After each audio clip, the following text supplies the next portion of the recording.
ஜெயலலிதா மறைவுக்கு பிறகு அதிமுகவை எடப்பாடி பழனிசாமி கைப்பற்றினார். தொடர்ந்து பொதுச் செயலாளர் ஆனதும் ஓ. பன்னீர்செல்வம் மற்றும் சசிகலா கட்சியிலிருந்து நீக்கப்பட்டனர். இதைத் தொடர்ந்து எடப்பாடி தலைமையில் நடந்த அனைத்து தேர்தல்களிலும் அதிமுக படுதோல்வியை சந்தித்தது.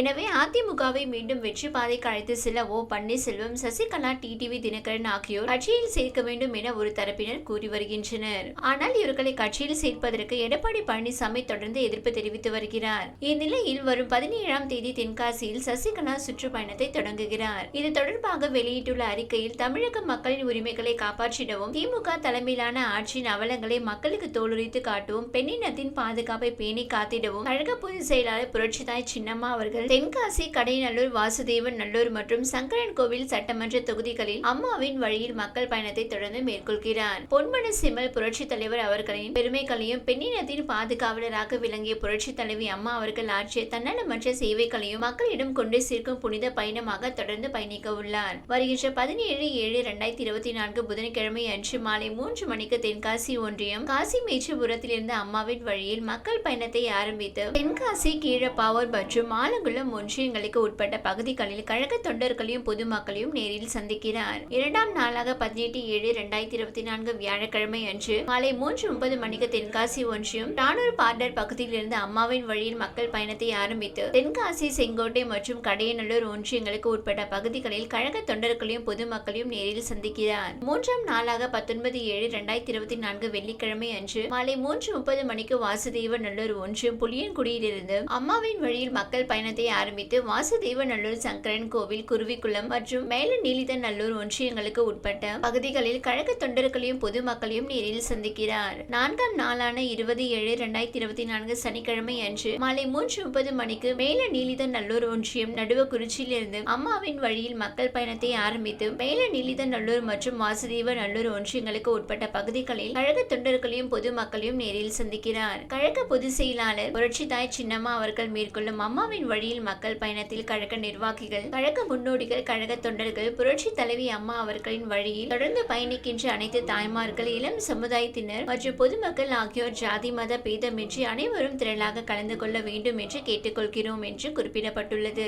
இந்த சூழ்நிலையில் டெல்டா மாவட்டங்களில் உள்ள 3 முன்னாள் அமைச்சர்கள் சசிகலாவை விரைவில் சந்திக்க இருப்பதாக பரபரப்பு தகவல் வெளியாகியுள்ளது.